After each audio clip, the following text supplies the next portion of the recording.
எத்தனை பேர் சந்தோஷமாக இருக்கிறீங்க? எத்தனை பேர் சந்தோஷமாக இருக்கிறீங்க? வெள்ளிக்கிழமை வர முடியல அப்படின்றவங்க கை தூக்குங்க. நான் வெள்ளிக்கிழமை வரல. Okay, right. சனிக்கிழமை வராதவங்க கை தூக்குங்க. சனிக்கிழமை. ஓகே. ஸோ இன்னைக்கு நான் இன்னைக்கு இந்த 3 நாட்கள்ல இன்னைக்கு தான் நான் வந்திருக்கிறேன் அப்படின்னு சொல்றவங்க கை தூக்குங்க. Right, okay. Few hands. எல்லாரும் அப்படி ஒரு நிமிஷம் என்ன கேட்டால் கேமரா கொஞ்சம் கூட பின்னாடி வைக்கலாம். நான் நடக்கிற ஆள், நான் ஒரு இடத்துல நிற்கிற ஆள் இல்லை. ஹல்லேலூயா. நான் இயேசுப்பாவுடைய வார்த்தையை இந்த நாளில் உங்களுக்கு சொல்லும்படியாக தேவன் கிருபை செய்திருக்கிறார். எல்லா துதியும் கனமும் மகிமையும் இயேசுப்பாவுக்கு சொல்லுகிறேன். உங்களுடைய அருமையான பாஸ்டர் ஸ்டான்லி அவர்களுக்கு என்னுடைய நன்றியை தெரிவித்துக் கொள்கிறேன். சபையினுடைய மூப்பர்கள், சபையினுடைய தலைவர்கள் ஒவ்வொருவரையும் நசரேயனாகிய இயேசு கிறிஸ்துவின் நாமத்தில் நன்றியோடு துதிக்கிறேன். யாருமே இந்த பில்லருக்கு பின்னாடி மறைஞ்சிருக்க கூடாது. அந்த சேரை ஷிஃப்ட் பண்ணிக்கிங்க. பில்லருக்கு பின்னாடி யாரும் மறைஞ்சிருக்க கூடாது. Alright, thank you. Hallelujah, hallelujah. வெள்ளிக்கிழமை நைட்டு நான் கூட்டத்துக்கு வந்ததுனால நான் ஆசீர்வதிக்கப்பட்டேன் அப்படின்னு சொல்றவங்க கை தூக்கலாமா? ஹல்லேலூயா, ஹல்லேலூயா, தேங்க்யூ. அன்னைக்கு எத்தனை பேர் வந்திருந்தார்களோ அத்தனை பேருக்கும் இயேசுப்பா விடுதலை கொடுத்தார். ஹல்லேலூயா, ஹல்லேலூயா. அந்த நாள்ல சொன்ன முக்கியமான ஒரு காரியம், அந்த நாள்ல சொன்ன முக்கியமான ஒரு காரியம், தேவனுடைய வார்த்தை, அந்த வார்த்தை நம்முடைய உள்ளத்துல போகும்போது அந்த வார்த்தையின் மூலமாக நமக்கு விடுதலை கிடைக்கும். ஹல்லேலூயா. ஏன்னா இயேசு கிறிஸ்து பிதாவாகிய தேவன் செய்த ஒரு மிகப்பெரிய காரியத்தை பரிசுத்த ஆவியானவர் மூலமாக சபைக்கு சொல்ல விரும்பினார். படைப்பை எடுத்துக்கொள்ளாமே. ஆதியாகமம் புஸ்தகம் 1வது அதிகாரம் அதனுடைய 1வது வசனம். ஆதியாகமம் 1ஆம் அதிகாரத்தினுடைய 1வது வசனமும் 2வது வசனம் வாசிக்கலாம். ஆதியிலே தேவன் வானத்தையும் பூமியையும் சிருஷ்டித்தார். பூமியானது ஒழுங்கின்மையும் வெறுமையுமாயிருந்தது. ஆழத்தின் ஒரு நிமிஷம் சிஸ்டர், நீங்க ஸ்பீக்கர் பக்கத்துல இருக்கிறீங்க, மைக்கை கவர் பண்ணி, அப்ப அந்த சவுண்ட் வராது. Alright, okay. யா, நவ. ஆழத்தின் மேல் இருள் இருந்தது.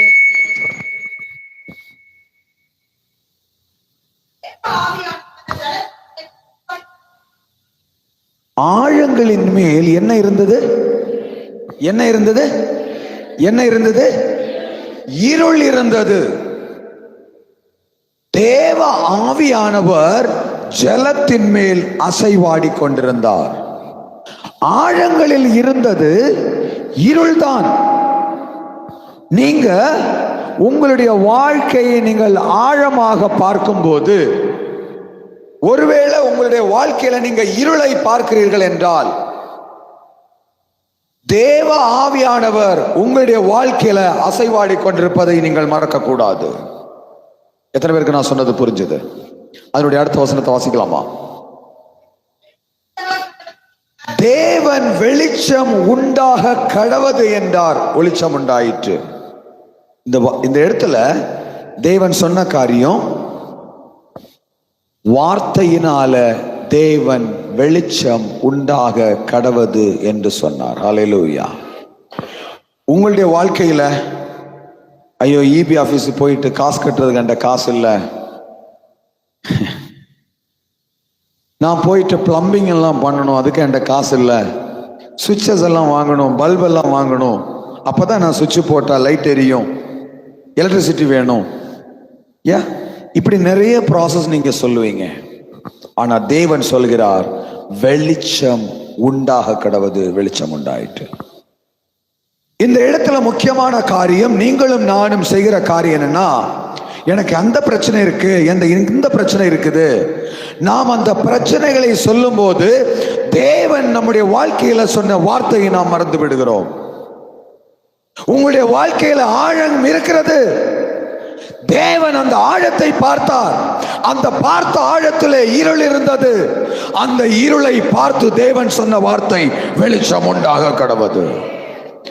இந்த நாள்ல நான் சொல்றேன், நஸ்ரனாகிய இயேசு கிறிஸ்துவின் நாமத்தில் என்னை கேட்கிற சபையே, உங்களுடைய வாழ்க்கையில எப்பேற்பட்ட இருளாக இருந்தாலும் சரி, இன்று தேவன் உங்களுடைய வாழ்க்கையில வெளிச்சத்தை சொல்லுவார். அந்த வெளிச்சம் உங்களுடைய வாழ்க்கையை பிரகாசிக்கட்டும். அந்த வெளிச்சம் உங்களுடைய வாழ்க்கையில ஒவ்வொரு நாளும் பிரகாசத்தை கொண்டு வரட்டும். உங்களுடைய வாழ்க்கை வெளிச்சமாக இருக்கட்டும். கண்களை மூடலாமே, கண்களை மூடலாமே. நல்ல பிதாவே, இந்த நாளுக்காக ஸ்தோத்திரம் தகப்பனே. உங்களுடைய பிள்ளையுடைய வாழ்க்கையில பலவிதமான சோதனைகள் வந்தது தகப்பனே, பலவிதமான வேதனைகள் வந்தது. ஒவ்வொரு சோதனை நேரத்திலும், ஒவ்வொரு வேதனையின் நேரத்திலும் உம்முடைய பிள்ளைகளோடு நீங்க இருந்தீங்க ஏசப்பா. இந்த நாளிலும் நான் வியாகுலப்படுகிறேன், நான் வேதனைப்படுகிறேன். என்னுடைய கஷ்டத்தை நான் யாரிடத்திலும் சொல்ல முடியாத நிலைமையில் இருக்கிறேன். என்னுடைய வாழ்க்கையின் இருளில் ஒரு மாற்றம் வராதா என்று ஏங்கி தகிக்கிற ஒவ்வொரு பிள்ளைகளையும் ஏசப்பா உம்முடைய கரங்களில் ஒப்படைத்து ஜெபிக்கிறேன். பிதா, குமாரன், பரிசுத்தாவியின் நாமத்துல ஒவ்வொருடைய வாழ்க்கையிலும் தேவ வெளிச்சமாகிய வார்த்தை உண்டாகட்டும். இயேசுவின் நாமத்தில் பிதாவே, ஆமென். ஹல்லேலூயா. இந்த நாளில நான் காலையில தியானித்து கொண்டிருக்கும்போ தேவன் எனக்கு 3 பெயர்களை சொன்னார். 1 தானியேல், 2 நோவா, 3 யோபு. சொல்லுங்க, தானியேல், யோபு. நான் ஏசப்பாட்ட திரும்ப திரும்ப கேட்டேன், ஏசப்பா இந்த 3 பெயர்களை நீங்க சொல்லி கொண்டிருக்கிறீங்களே, வெள்ளிக்கிழமையில இங்க வந்த நாளில் நான் காலையில் வாழப்பாடியில் மீட்டிங்கை முடிச்சுட்டு மத்தியானத்துக்கு மேலேயும் மீட்டிங்கை முடிச்சுட்டு ரொம்ப லேட்டாக தான் நான் இங்கே கிளம்பி வந்தேன், நைட் ப்ரேயர் அப்படின்றதுக்காக. அந்த நாளில் காலையில் அங்கே உள்ள மீட்டிங்கில் ஒரு பாட்டை திரும்ப திரும்ப திரும்ப எனக்கு ஏசப்பா பாட சொன்னார். நான் இங்கே வந்தப்போ உங்களுடைய பாஸ்டர் அருமையான ஒரு சொன்ன வார்த்தை, தேவனுடைய வார்த்தை, ஒரே ஒரு வசனத்தை சொன்னாங்க.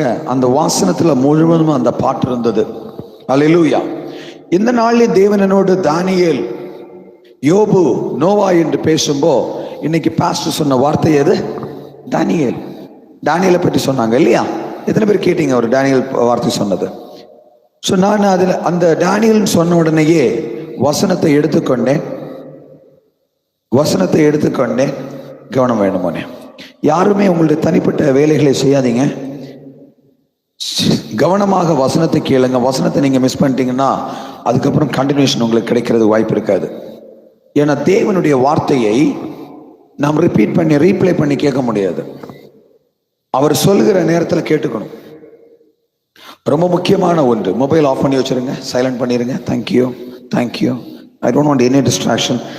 நேற்றைய தினத்தில் காத்திருப்பு ஜெபம், ஆயத்த ஜெபம் இருந்தது. அந்த ஆயத்த ஜெபத்தில் ஒரு மெயின் பாயிண்டே எந்த டிஸ்ட்ராக்ஷன் இருக்கக்கூடாது அப்படின்றதான். யாருக்காவது ஃபோன் ஆன் பண்ணணும் அப்படின்னா சைலண்டில் வச்சுக்கிங்க, இல்லைன்னா ஃபோனை சுவிட்ச் ஆஃபில் வச்சுக்கோங்க. I want to hear from the Lord. Alright, கவனிங்க. சொல்லுங்க, தானியேல், நோவா, யோபு. இந்த 3 நபர்களுக்கும் ரொம்ப முக்கியத்துவமான ஒரு இடம் கொடுத்திருக்குது. ஃபோனை சைலண்டில் வச்சிருங்க சிஸ்டர்.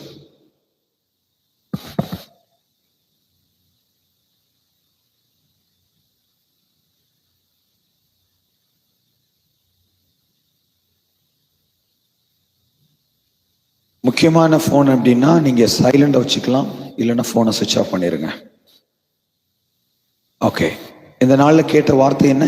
இசாயா 58ஆம் அதிகாரம் வாசிங்க ஒரு வாட்டி. இந்த நாள் என்னது?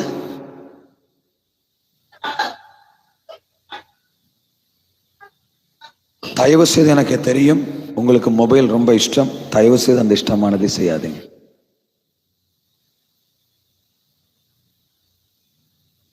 மொபைல் எல்லாருக்கும் பயங்கர இஷ்டம், உங்களுக்கு இஷ்டமானதை செய்யாதீர்கள். ஏன்னா இங்கே வந்திருக்கிறவர்களில் சிலர் வேதனையோடு வந்திருக்கிறார்கள். இங்கே வந்திருக்கிறவர்களில் எனக்கு யாராவது விடுதலை தருவதற்கு ஹெல்ப் பண்ண மாட்டாங்களான்னு வந்திருக்காங்க. ஒரு சாட்சியை சொல்றேன். ஒரு நபருக்காக ஜெபம் பண்ண என்னை அழைத்திருந்தாங்க. அது என்னை அழைத்தது, ஃபர்ஸ்ட் என்னை அழைத்தது இயேசு கிறிஸ்து அழைத்தார்.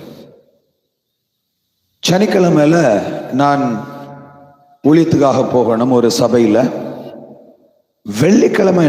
வெள்ளிக்கிழமை ப்ரேயர் முடிச்சுட்டு வந்தேன். நைட்டு ப்ரேயரில் உட்கார்ந்தேன். அந்த ப்ரேயர்லேருந்து என்னால் எழும்பவே முடியல. Can imagine? வெள்ளிக்கிழமை நான் ப்ரேயரில் உட்கார்ந்தேன். நான் டைம் பார்க்குறேன், சனிக்கிழமை காலையில் 5 மணி. எப்படி டைம் போச்சு? நான் தரிசனங்கள் பார்த்து கொண்டே இருந்தேன். வெள்ளிக்கிழமை நைட்டில் உட்கார்ந்தேன் நான் ப்ரேயரில். சனிக்கிழமை காலையில் 5 மணி ஆச்சு, நான் ப்ரேயர் ஸ்டாப் பண்ணல. இவ்வளவு நேரம் உண்மையிலே நான் ப்ரேயர் பண்ணனா இல்லை இடையில தூங்கிட்டேனா எனக்கு எதுவுமே தெரியாது. ஆனால் காலையில் நான் எழும்பினோடனே ஒரு விஷயம் எனக்கு தெரியும். இயேசு கிறிஸ்து என்கிட்ட நிறைய தரிசனங்கள் பேசியிருந்தார். இந்த தரிசனங்களை வாங்கி கொண்டு காலையில் போய் குளிச்சுட்டேன். 5 மணிக்கு போய் குளிச்சுட்டு நேராக போய் பைக்கை ஸ்டார்ட் பண்ணேன். பைக்கில் ஏறி நான் எந்த சபைக்கு ஊழியம் செய்ய போகணுமோ நேராக அந்த சபைக்கு ஃப்ரெண்டில் போய் ஜெபம் பண்ணேன். காலைல 5 மணிக்கு அங்கிருந்து நேராக போய் எங்கள் வீட்டுக்கு பக்கம்தான் கடற்கரையில் போய் உட்காந்துட்டு 2 கரங்களையும் உயர்த்தி ஜெபிக்க ஆரம்பித்தேன். ஏசப்பா, இந்த நாளில் நீங்கள் செய்ய போகிற உம்முடைய கிருபைக்காக ஸ்தோத்திரம் அப்படின்னு சொல்லிட்டு அழுகையோடு திரும்ப வந்தேன். மனதில் நிறைவு இருந்தது. அந்த நாளில் இயேசுப்பா பெரிய காரியங்களை செய்ய போகிறார் என்கிற மன திருப்தியோடு மெசேஜ் கொடுக்க ஆரம்பித்தேன், ப்ரேயர் பண்ணேன். நிறைய பேருக்கு இயேசுப்பா வார்த்தையின் மூலமாக விடுதலை கொடுத்தார். ஆனால் என்னுடைய மனசில் அந்த திருப்தி வரல. இயேசுப்பா நீங்கள் சொன்ன காரியம் இதல்லையே. அப்போ தூரத்தில் இருந்த ஒரு சிஸ்டர் நடந்து வந்தாங்க. வந்து சொன்னாங்க, பாஸ்டர் நீங்கள் ஜெபம் பண்ணிட்டு இருக்கும்போ என்னுடைய தங்கச்சியுடைய பிள்ளை பற்றி இயேசுப்பா என்கிட்ட பேசினாரு, உங்கள்கிட்ட சொல்ல சொன்னார். நான் சொன்னேன், அவங்கள்ட்ட ஃபோட்டோ எனக்கு கொடுங்க அப்படின்னு சொன்னேன்.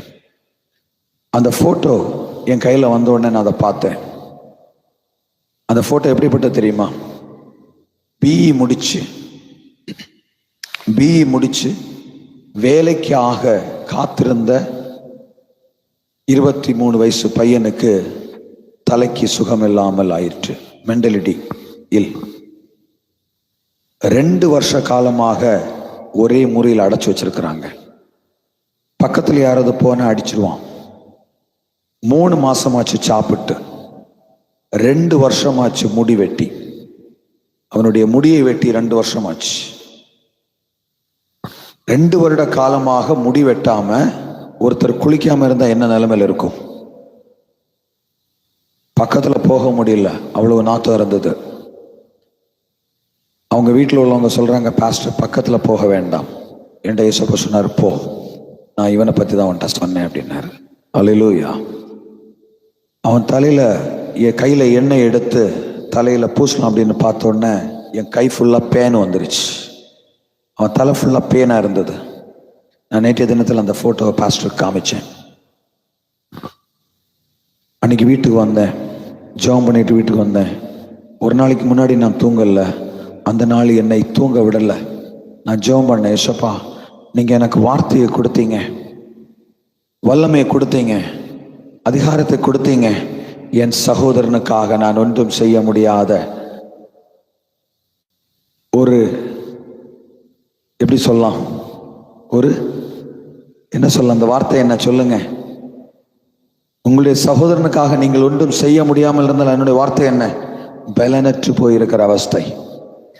நான் பலனற்று போயிருக்கிறேன், எனக்கு உங்களுடைய பலன் வேணும் அப்படின்னு ஜெபம் பண்ணேன். அடுத்த நாள் இயேசுப்பா சொன்னார், போய் அவன் முடியை வெட்டுன்னு சொன்னார். அவன் தலையில் இருந்த முடியெல்லாம் வெட்டினேன். கையில் ஷாம்பு எடுத்து அவன் தலையில் குளிப்பாட்டி அவனுக்கு ட்ரெஸ் போட்டு விட்டேன்.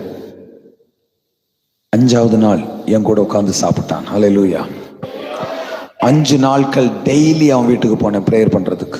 எவ்ரி டே கண்டினியூஸா 5 days அவன் வீட்டுக்கு போய் ஜெபம் பண்ணேன். 5ஆவது நாள் என் கூட சாப்பிட்டான். கரெக்டாக 1 மாசத்துல என் காரை அவன் டிரைவ் பண்ணான். ஹல்லேலூயா. அந்த நபரை எனக்காக ஊழியத்துக்காக, இயேசுனுடைய ஊழியத்திற்காக எனக்கு தந்தாங்க அவங்கள. இவன் இனி உங்களுடைய சொத்து பாஸ்டர், நீங்க கொண்டு போங்க அவனை. ஹல்லேலூயா. நான் எதுக்காக சொல்கிறேன்னா, தானியேலை போல, யோபுவை போல, ஒரு நோவாவை போல உங்களுடைய வாழ்க்கையில தேவன் ஒரு பெரிய திட்டத்தை வைத்திருக்கிறார். நீங்கள் எந்த சூழ்நிலையில் இருக்கிறீங்க என்பது அல்ல சிச்சுவேஷன். நீங்கள் எந்த சூழ்நிலையில் இருப்பீர்கள் என்பது அல்ல முக்கியம். தேவன் உங்களை தேவனுடைய சித்தத்தை செய்ய, தேவனுடைய சித்தத்தை செய்ய உங்களை அழைத்திருக்கிறார். இந்த நாளில நீங்க கிறிஸ்துவனுடைய சித்தத்தை செய்யும்படியாக உங்களை சமர்ப்பிக்க போகிறீங்க. எடுத்துக்கொள்ளலாம் எசேக்கியேலின் புஸ்தகம் 13வது அதிகாரம் அதனுடைய 14வது வசனம். எசேக்கியேல்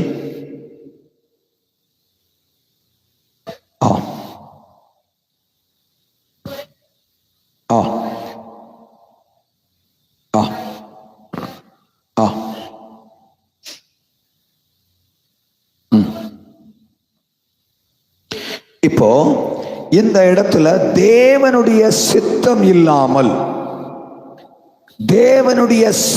இல்லாமல் இருக்கிறது விழுந்து போகும்.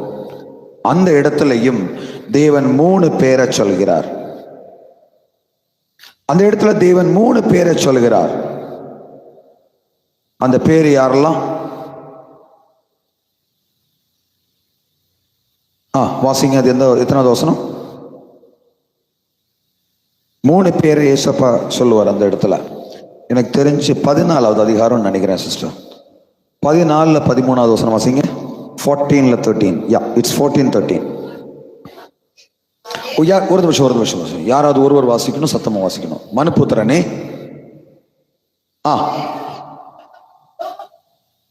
ஒரு தேசம் எனக்கு விரோதமாக துரோகம் பண்ணி கொண்டிருந்தது. பாவம்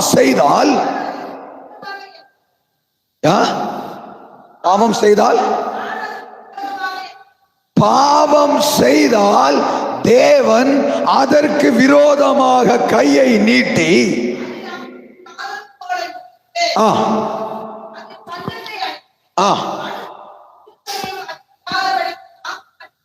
இப்போ தேவன் சொல்லுகிறாரு, தேவனுக்கு விரோதமாக ஒரு சந்ததியோ ஒரு தேசமோ எழும்பினால் அந்த தேசத்திற்கும் அந்த சந்ததிக்கும் ஒரு பிரச்சனை வரும்.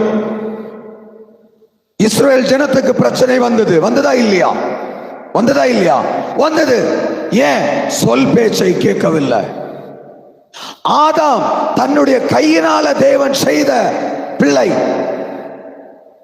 தேவனுடைய ரூபத்தில் செஞ்ச பிள்ளை, சொல் பேச்சு கேட்கல, பாவம் வந்தது. இந்த நாட்களில தேவனுடைய பிள்ளைகளுடைய வாழ்க்கையில ஏன் பிரச்சனை வருகிறதுனா, சொல் பேச்சு கேட்காதது. தேவன் உங்களுக்கு நீங்கள் என்ன செய்ய வேண்டும், நீங்கள் எது செய்யக்கூடாது என்று தேவனுடைய வார்த்தை உங்களுக்கு திட்டவட்டமாக சொல்லுது. அப்படி சொல்லியும் அதை நீங்கள் செய்யாதிருந்தால் அது பாவமாக மாறும். சின்ன பிள்ளைங்க மொபைல்ல தான் விளையாடுவாங்க. அப்பா சொல்லுவாங்க, அம்மா சொல்லுவாங்க, என்னம்மா நான் கொஞ்ச நேரம் தானே விளையாடுறேன். உயிர் போறதற்கு நிறைய விஷம் தேவையில்லை, கொஞ்சம் விஷம் போதும். நான் மொபைல் வேண்டான்னு சொல்லல, அது உங்களுக்கு வேண்டாம் என்று சொல்லுகிறேன். தேவை வரும்போது உங்களுக்கு எது தேவை அது உங்களுக்கு கிடைக்கும் என்று சொல்லுகிறேன். இதை பிள்ளைகளுக்கு எடுத்து சொல்லுங்க. அது ஏன் பிரச்சனை என்று சொல்லிக் கொடுங்க. பிள்ளையானவனை நடத்த வேண்டிய வழியிலே நடத்து. முதிர் வயதிலும் அதை அவன் விடாதிருப்பான். என் பிள்ளை வந்து சொல்லும், அந்த பிள்ளை கார்ட்டூன் சொல்லுது, இந்த பிள்ளை கார்ட்டூனை பற்றி சொல்லுது, எனக்கு அதை பற்றி தெரியவே தெரியாது. நான் சொன்னேன், உனக்கு தெரிய வேண்டிய தேவையில்லை அதை பற்றி. கார்ட்டூனை சொல்லுகிற பிள்ளைகளுக்கு இயேசுவை பற்றி சொல்லு, தானியேலை பற்றி சொல்லு, நோவாவை பற்றி சொல்லு, யோபுவை பற்றி சொல்லு. அது அவர்களுக்கு பிரயோஜனமாக இருக்கும். கார்ட்டூனுடைய கேரக்டர்ஸ் உங்களுக்கு பிரயோஜனப்படாது. உங்கள் பிள்ளைகளுக்கு யோவானை பற்றி சொல்லுங்க, உங்களுக்கு பிள்ளைகளுக்கு தானியேலை பற்றி சொல்ல கொடுங்க. உங்களுடைய பிள்ளைகளுக்கு சிம்சோனை பற்றி சொல்லுங்க. சிம்சோன் வந்திருக்கிறியாமா? சிம்சோன் ஓகே. அம்மா வந்திருக்காங்களா? எங்க சிம்சோனுடைய அம்மா? ஆல்ரைட். அப்பா சிம்சோனுடைய அப்பா யாரு? Alright, thank you. நேற்றுக்கு சிம்சோனுக்காக பிரேயர் பண்ணும்போ ஏசப்பா சொன்ன வார்த்தை, நாளைக்கு வரும்போது நீ உங்க அம்மாவையும் அப்பாவையும் கூட்டு வரணும்.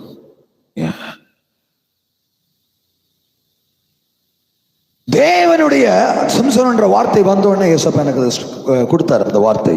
தேங்க்யூ அப்பா அம்மா கூட்டு வந்ததுக்கு. பிள்ளையை நடத்த வேண்டிய வழியிலே நடத்து, முதிர் வயதிலும் அதை விடாதிருப்பான். இங்க தேவன் தானியேலை பற்றி சொல்கிறார். இப்ப 14வது வசனம் வாசிக்கலாமா? அதனுடைய அடுத்த வசனம். அப்பொழுது நோவா தானியேல்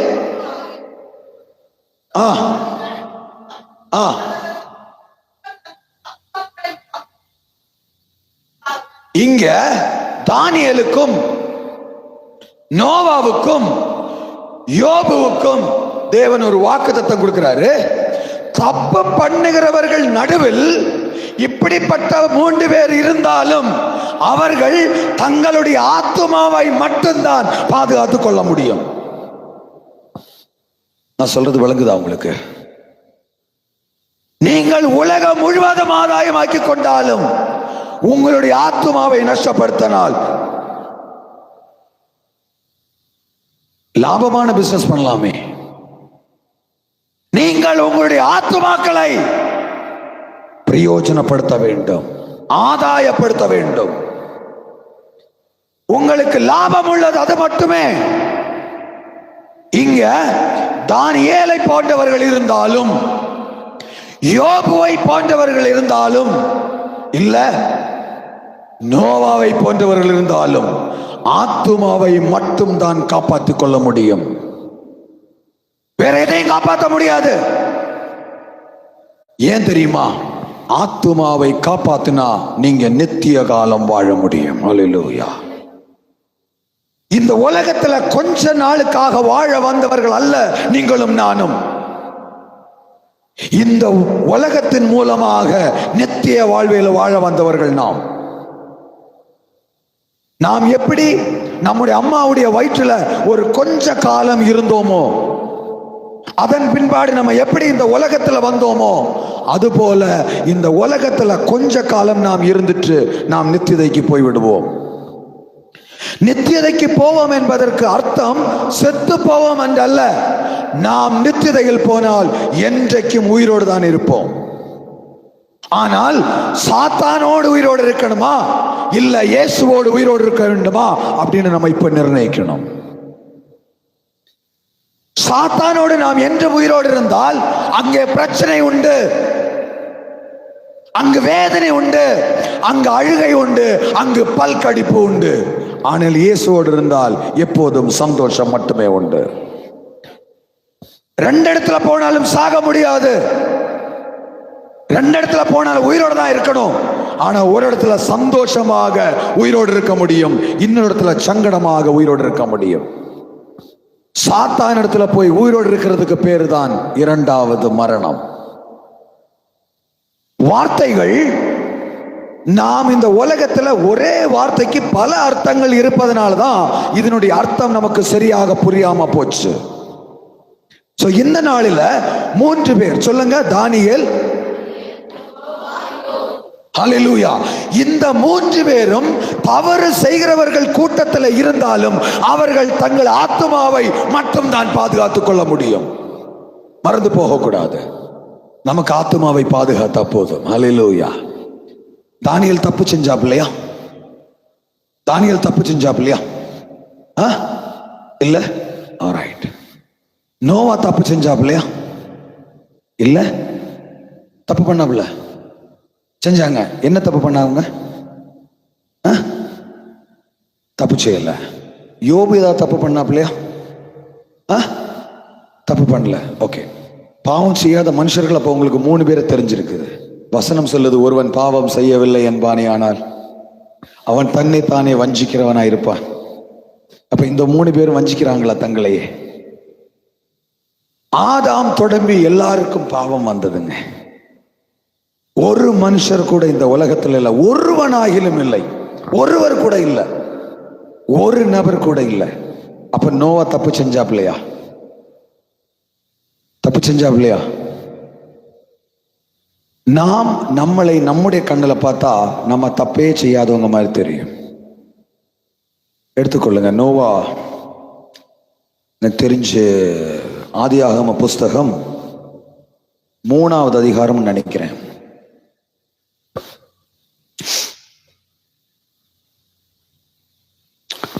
ஒன்பதாவது அதிகாரம். நோவாவை பத்தி பார்ப்போமே. ஆதியாகம புஸ்தகம் 9வது அதிகாரம் அதனுடைய 22வது வசனம் அல்ல 20வது வசனம் தொட்டு வாசிங்க. இங்க நோவா பயிரிடுவனாகி திராட்சை தோட்டத்தை நாட்டினான்.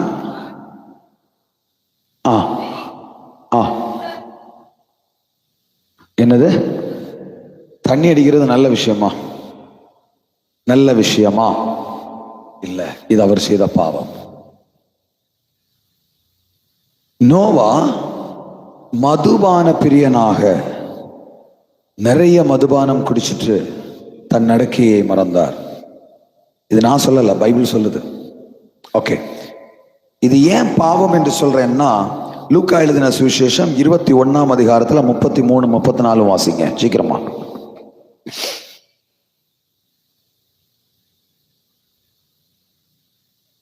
சீக்கிரமாக.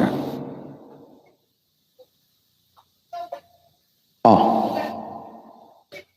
ஆ ஆ ஆ ஆ ஆ okay. 34, 21, 34. Luca 21, 34.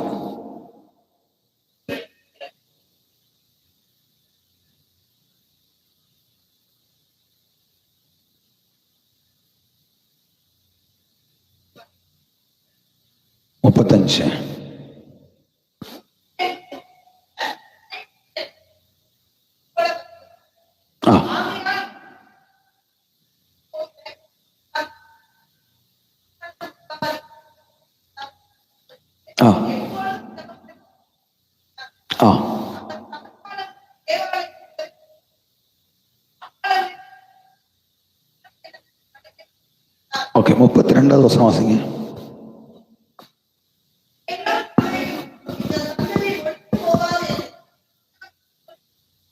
Okay, I think நான் அந்த வசனத்தை மிஸ் பண்ணிட்டேன். ஃபைன், ஞாபகம் வரும்போது சொல்றேன்.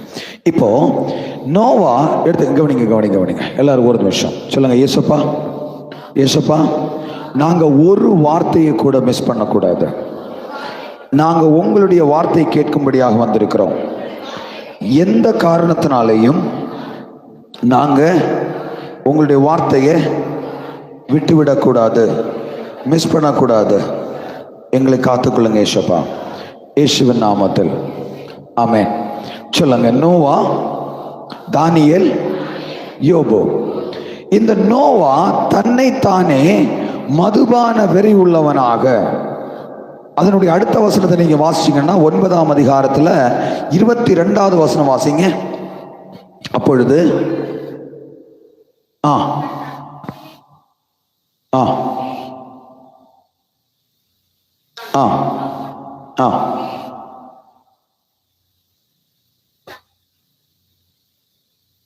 ஆ ஆ ஆ இங்க பாருங்க, 25வது வசனம் வாசிங்க. யாரு சபிக்கப்பட்டா? கானான் யாரு? பேரப்பிள்ளை. நோவாக்கு பேரப்பிள்ளை 3ஆம் தலைமுறை சபிக்கப்பட்டது. ஹாம் செய்த ஒரு செயலினால அதற்கு காரணமாக இருந்தது நோவா. இங்க 3 பேருடைய பெயர் இங்க மென்ஷன் பண்ணினாலும், 3 பேரை பற்றி இங்க சொல்ல இருந்தாலும், இந்த 3 பேர்ல ஒண்ணு நோவா. அந்த நோவாவுக்கும் தப்பு நடந்தது என்று சொல்ல வரேன் நான்.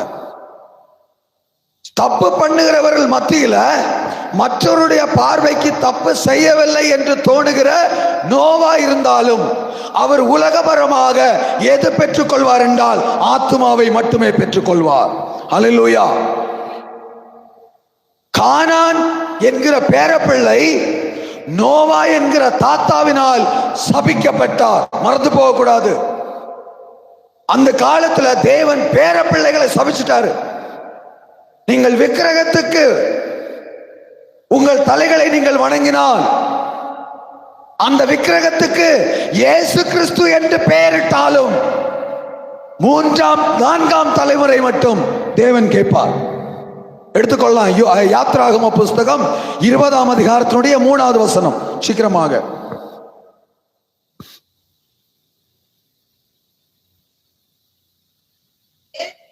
என்னை அன்றி உனக்கு வேறு தேவர்கள் உண்டாயிருக்க வேண்டாம், மேலே வானத்திலும்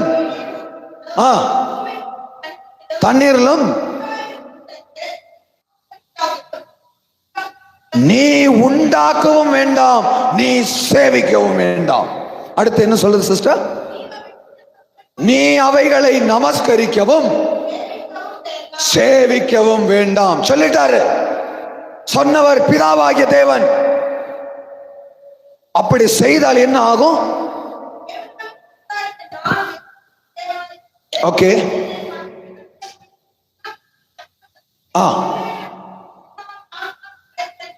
3ஆம் 4ஆம் தலைமுறை மட்டும் நான் விசாரிக்கிறவராக இருக்கிறேன்.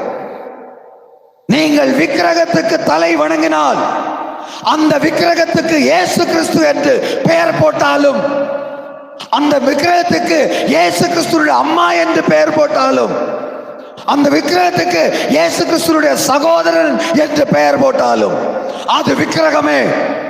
அப்படி நீ விக்கிரகத்துக்கு தலை வணங்கினால் 3ஆம் 4ஆம் தலைமுறை மட்டும் விசாரிக்கிறவராக இருக்கிறார்.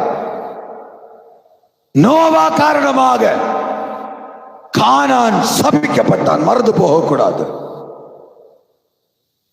கானானுடைய அப்பா காரணமாக தாத்தாவுடைய சாபம் பேர பிள்ளைக்கு வந்து சேர்ந்தது. மறந்து போகக்கூடாது. நான் சொல்றது எத்தனை பேருக்கு புரியுது? இந்த சாபத்தை இயேசு கிறிஸ்து மாற்றினார். அதுதான் சந்தோஷமான விஷயம். நான் அது இப்ப சொல்லலைன்னா, ஒருவேளை சொல்ல விடலைன்னா நீங்க இந்த சாபத்தில் உட்கார்ந்துட்டு இருப்பீங்க. இயேசு கிறிஸ்து வந்துட்டாரு. இந்த சாபத்தை எல்லாம் அவர் சிலுவையில் எடுத்துட்டார். ஹல்லேலூயா, ஹல்லேலூயா. எல்லா சாபத்தையும் மாற்றி இயேசு கிறிஸ்து நம்மளை விடுதலாக்கிறார். இரண்டாவது யோபு. யோபு தப்பு பண்ணாரா? யோபு தப்பு பண்ணாங்களா? எடுத்துக்கொள்ளாமே. யோபுனுடைய புஸ்தகம் 9வது அதிகாரம் 10வது வசனம். யோபு 9:10.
எப்படி?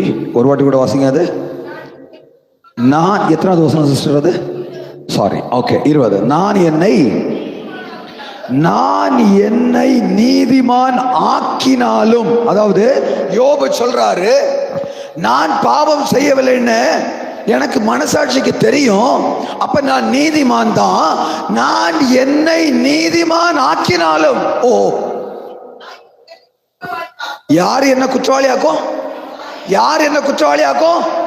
என் வாய் என்னை குற்றவாளியாக்கும். இப்ப யோபு குற்றவாளியா இல்லையா? நான் சொல்றது விளங்குதுங்களா? நாம் நம்முடைய வாயினால குற்றவாளி ஆயிட்டோம். மரணமும் ஜீவனும் நாவின் அதிகாரத்தில் இருக்கும். யோபு செய்த ஒரு தவறு, தன்னுடைய வாயினால அவர் குற்றவாளி ஆயிட்டாரு. ஆனா இந்த யோபுவுக்கு ஒரு விஷயம் தெரியும். என்ன தெரியுமா? அதனுடைய 23ஆம் அதிகாரம் 10வது வசனத்தை வாசிங்க. யோபு 23ஆம் அதிகாரம் 10வது வசனம், சீக்கிரமாக. ஆனாலும், அதாவது என்னுடைய நாவு என்னை குற்றவாளி ஆக்கினாலும், ஆனாலும் நான் போகும் வழியை அவர் அறிவார். ஹல்லேலூயா. யோபுக்கு ஒரு விஷயம் தெரியும். நான் நீதிமான் என்று என்னையே நான் சொல்லிக் கொண்டாலும், நான் தேவையில்லாமல் ஒரு வார்த்தையை பேசினால் அது என்னை பாவியாக்கும். எத்தனை பேருக்கு புரியுது? ஏன்னா அவனுடைய வார்த்தையினாலே அவன் பாவியாக்கப்பட்டான், பாவம் செய்து விட்டான். நீங்கள் வாழ்கிறதான இந்த நாட்களில், இந்த உலகத்துல பிரச்சனை வரும்போது, அந்த பிரச்சனைகளின் மத்தியில, அந்த பாவிகளின் மத்தியில நீங்கள் யோபுவை போலும், நோவாவை போலும், தானியேலை போல நீங்கள் இருந்தால், ஆத்துமாவை தான் நீங்கள் பாதுகாத்துக் கொள்ளமே ஒழிய வேறொன்றையும் அல்ல. ஹல்லேலூயா. இந்த நாளில் நான் உங்களுக்கு சொல்லுகிற காரியம், நீங்கள் உலகத்தை எதை சம்பாதித்தாலும் இல்லை என்றாலும் நீங்கள் உங்களுடைய ஆத்மாவை நஷ்டப்படுத்தக்கூடாது. முதல், நோவா செய்த தவறு தன்னுடைய செய்கையால். 2, யோபு செய்த தவறு தன்னுடைய வார்த்தையால். எத்தனை பேருக்கு நான் சொல்றது புரியுது? இந்த 3 பேருடைய பெயரை தேவன் குறிப்பிட்டிருந்தாலும், இந்த 3 நபர்களும் பாவம் செய்தவர்களே. பாவம் செய்யாததினால் அவர் அவருடைய பெயரை சொல்லவில்லை. அந்த பாவத்தில் இருந்து திருந்தி வெளியே வந்ததினால் அந்த 3 பேருடைய பெயரை சொல்லி இருக்கிறார். ஒரு மனுஷனால தன்னுடைய பேர பிள்ளை சாபமாக போய்விட்டது. ஆனால் தேவன் அவருடைய பெயரை எடுத்தார். அவருடைய பேர் நோவா. அவர் மூலமாக முழு சந்ததியை உருவாக்கினார். அவர் பெயர் நோவா. ஆதாமுக்கு பிறகு பூமி அழிந்து எல்லாரும் போனதுக்கு பிறகு நோவாவும் நோவாவுடைய குடும்பமும் மட்டும் இந்த உலகத்தை நிரப்பிச்சு. ஹல்லேலூயா.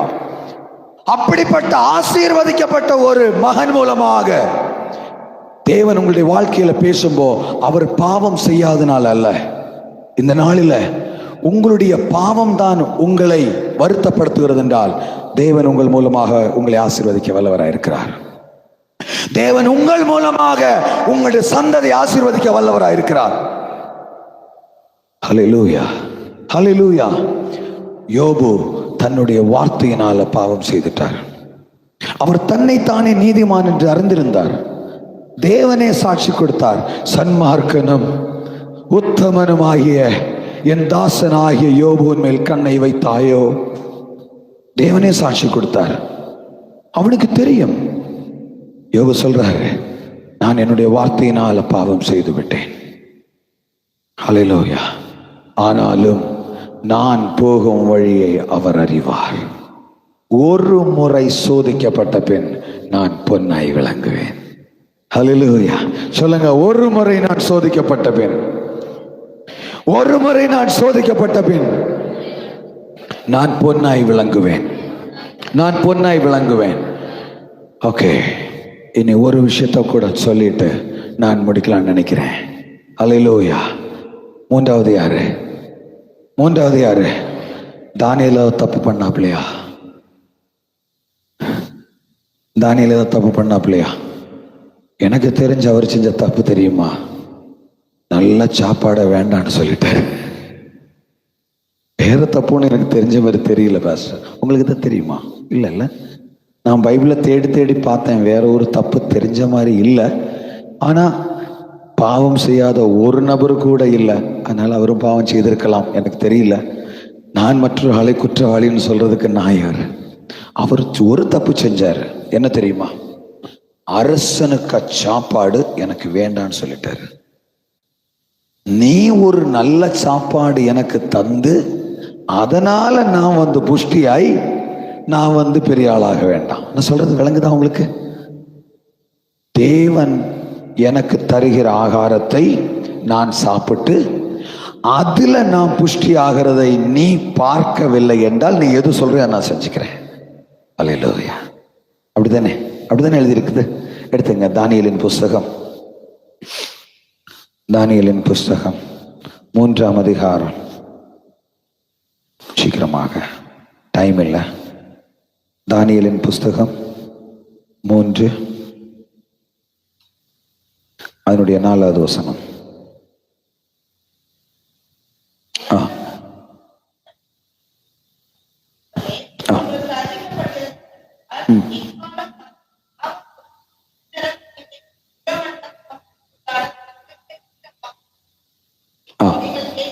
கேட்கும்போது நீங்கள் தாழ விழுந்து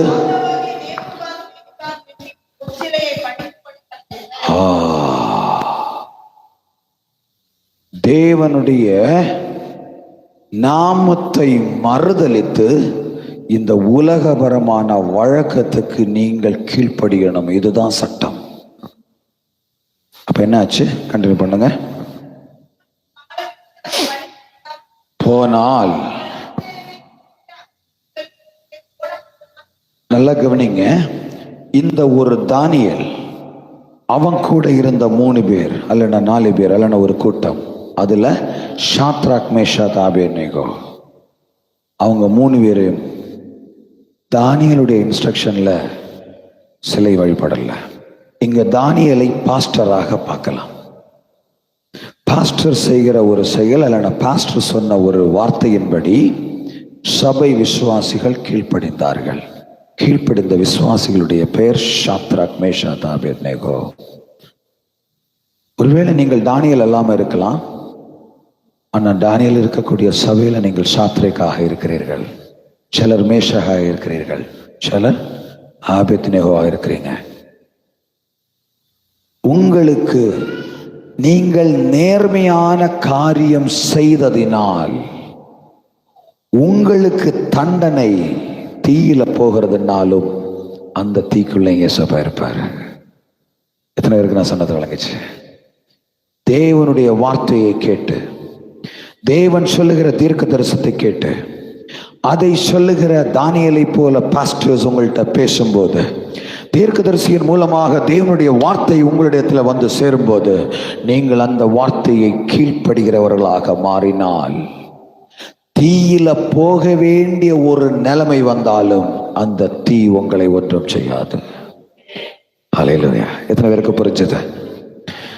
தானியேல் நன்றாக ஜெபம் பண்ணாப்ல, நல்லா ஜெபம் பண்ணாப்ல. தானியேல் தீர்மானம், நாம் எவ்வளவு நல்ல சாப்பாடு என்று சொல்லுகிற அரசனுடைய சாப்பாடு என்று நீ சொன்னாலும் அந்த சாப்பாடை நான் தொட மாட்டேன் என்று வைராக்கியமாக நின்று தன்னை தானே ப்ரூவ் பண்ண ஒரு மனுஷன். ஹல்லேலூயா. அந்த மனுஷனுடைய சொல் பேச்சை கேட்டு அவனுடைய சிஷ்யர்கள் தீ வரைக்கும் போக வேண்டி வந்தது. அந்த தீ எத்தனை மடங்கு அதை அதிகமாக்குனாங்க? 7 மடங்கு. 7 மடங்கு உங்களை எரிப்பதற்காக யாராவது தீ கூட்டினாலும் அந்த தீயில அவங்க எரிச்சு செத்து போவாங்க, நீங்க அல்ல. ஹல்லேலூயா. அந்த தீச்சுளையில போன சேவர்கள் எரிந்து போனார்கள். தேவனுடைய பிள்ளைகளை எரிக்க முடியல. ஹல்லேலூயா. எத்தனை பேருக்கு நான் சொல்றது விளங்குது? இந்த நாளில தானியேலை போல ஜெபம் பண்ணுகிறவர்களாக மாறுங்க. நோவாவை போல, யோபுவை போல, நோவாவை போல தன்னுடைய செய்கையினால பாவம் வந்திருந்தாலும், யோபுவை போல தன்னுடைய வார்த்தையினால பாவம் வந்திருந்தாலும், தானியை போல பிரேயர் பண்ற உங்களுக்கு இயேசு கிறிஸ்து சொல்லுகிற வார்த்தை, நோவாவும் தானியேலும் யோபுவும் 3 பேரும் தங்களுடைய ஆத்துமாவை காத்துக்கொண்டார்கள். இப்ப எடுக்கலாமே எசேக்கியேலின் புஸ்தகம் 13வது அதிகாரம், சீக்கிரமாக 14வது அதிகாரத்தினுடைய 20வது வசனம். நோவாவும் தானியேலும்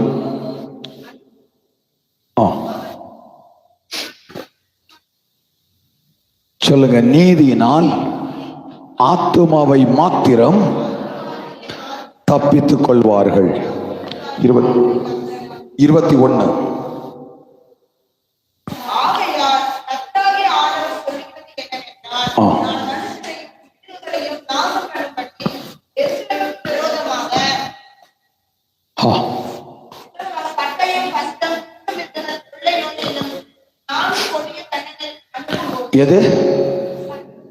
எப்படிப்பட்ட தண்டனையை தேவன் அனுப்பினாலும் நீங்கள் யோபுவை போல, நீங்கள் தானியேலை போல, நீங்கள் ஒரு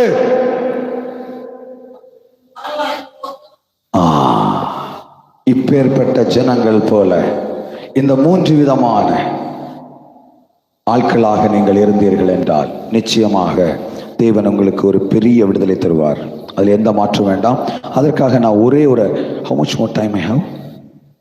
Oh, is it? எனக்கு டைம் போனதே தெரியல.